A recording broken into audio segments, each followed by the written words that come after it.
Is Chip Roy really fighting child labor or just using it as cover to block America's clean energy future? That's the uncomfortable question hanging over his latest tirade, one that on the surface looks like moral outrage but underneath feels a whole lot like political opportunism. What started as a debate about cobalt, China, and electric vehicles quickly turned into a window into how Washington still treats progress like a threat, and the deeper you look, the clearer the game becomes.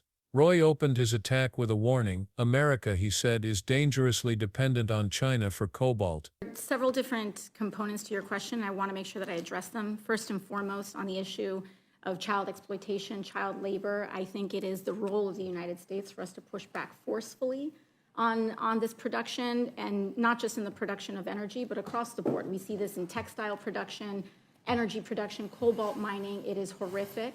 And we need to make sure that our sources do not include child labor. But to get to the core of the question, too, on the China front, is that I find it interesting that there is this concern about Chinese ownership of minerals, and it is legitimate. However, the response to that seems to be deregulation specifically for companies that are largely Chinese-owned here in the United States.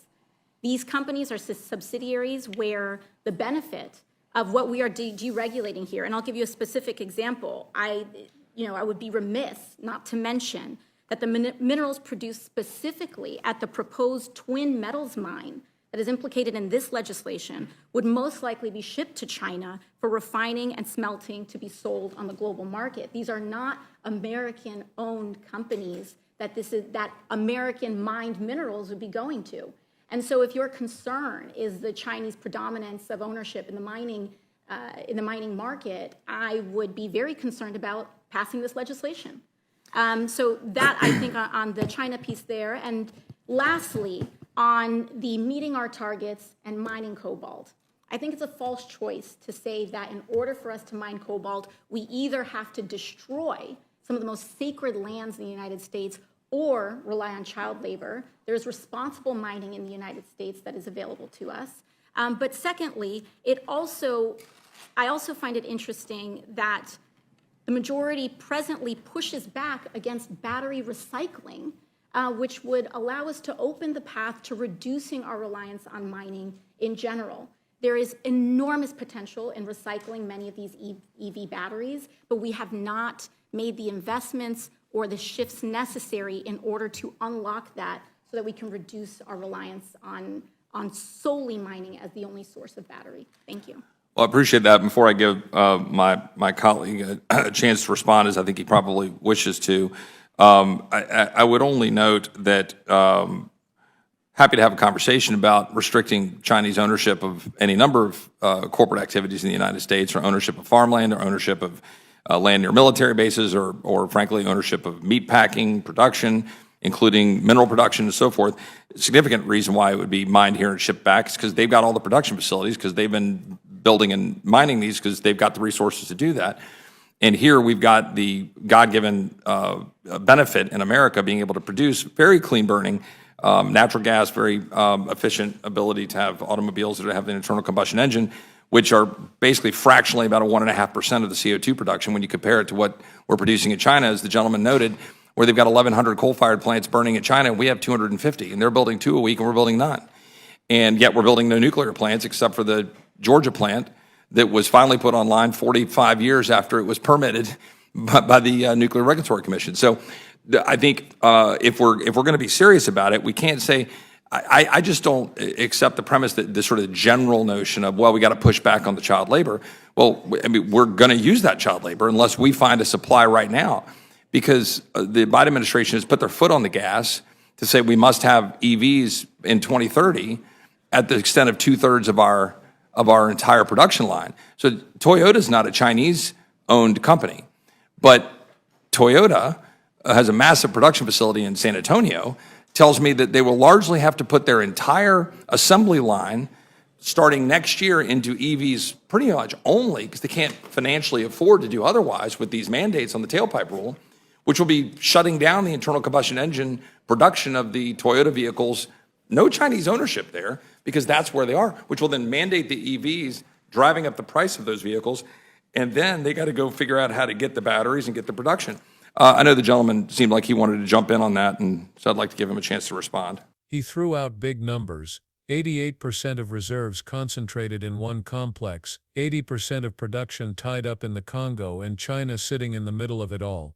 According to him, Biden's EV mandates would trap the country into relying on a supply chain controlled by Beijing. He painted the image of car lots stuffed with electric vehicles nobody wanted, the government shoving rules down the throats of hard-working Americans, and families being forced into vehicles they couldn't afford or couldn't use. To Roy, the push toward 2/3 EV production by 2030 wasn't just misguided, it was dangerous. But while the statistics sounded urgent, the framing was anything but neutral. It was a familiar pattern: paint progress as a threat, slap the label China on it, and frame Democrats as job killers. The cobalt story was just the latest backdrop for a much older script. And the question that lingers is simple: was this really about protecting American workers, or about protecting fossil fuels from competition? Roy's sharpest weapon came in the form of moral outrage. He leaned heavily on one of the darkest realities of global mining: child labor in Congo. Images of children hauling heavy sacks in toxic pits, stories of exploitation and abuse. Roy didn't shy away from repeating them. He emphasized that cobalt, essential for EV batteries, was being mined by kids in horrifying conditions, only to be shipped to China for refining. It was framed as the smoking gun against the entire green energy transition. And let's be clear, child labor in cobalt mining is real, it's widespread, and it's horrifying. It deserves international attention and solutions.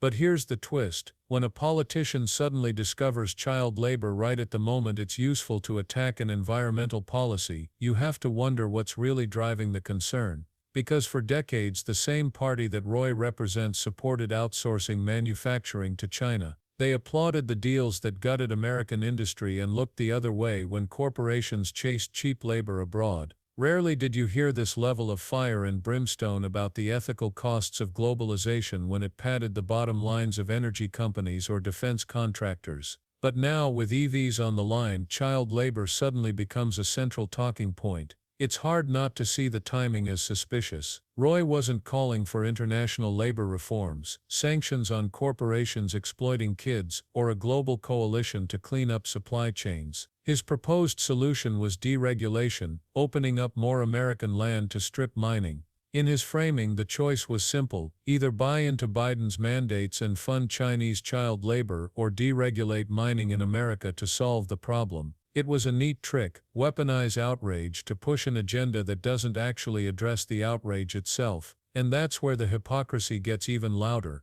Because when AOC pushed back, she exposed the trap hidden in Roy's solution. The deregulated mines he supported weren't all American-owned. In fact, many of them were subsidiaries of Chinese corporations. Take the Twin Metals mine, for example. If opened under the GOP's legislation, much of its production would still be shipped back to China for refining. So the plan to fight Chinese dominance could actually feed it even more. That's the irony buried in this debate. Deregulation doesn't guarantee independence. It can just as easily hand over resources to foreign companies operating on American soil, exploiting U.S. workers while exporting profits overseas. Which makes Roy's moral outrage about Chinese control look less like a solution, and more like political theater. But while they were shouting about child labor in Chinese mines, they ignored an answer sitting right in front of them. The truth is that the U.S. doesn't have to choose between child labor abroad and strip mines at home.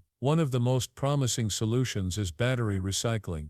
By investing in the technology to break down used EV batteries and reuse their materials, America could dramatically cut dependence on foreign cobalt. It would reduce the need for new mining, lower environmental damage, and keep supply chains closer to home. Yet the same politicians railing about foreign control have consistently opposed major recycling initiatives. Why? Because recycling doesn't keep us tied to fossil fuels, it shifts the balance toward a sustainable system that undermines oil and gas profits. And for leaders who see green energy as a threat rather than an opportunity, that's a non-starter. So instead of backing innovation that could solve the problem, they keep pushing false choices: deregulate or depend on China. But the real issue wasn't just cobalt, it was about how America treats its own lands. Alongside the cobalt debate came legislation targeting public land protections. The GOP framed it as supporting hunters and fishermen, but in reality it weakened conservation rules to make way for more drilling and mining.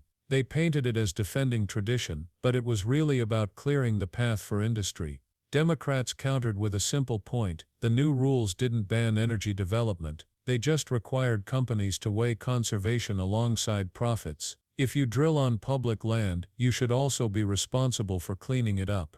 Radical? Hardly. But to fossil fuel allies in Congress, it was treated like an attack on freedom itself. And that reveals the real agenda: keeping corporations free from responsibility, even if it means sacrificing public health, endangered species, or cultural lands. At its core, this fight isn't about cobalt, or China, or even child labor. It's about how America chooses to power its future. If we blindly ramp up EV mandates without securing ethical supply chains, yes, we risk fueling abuse abroad.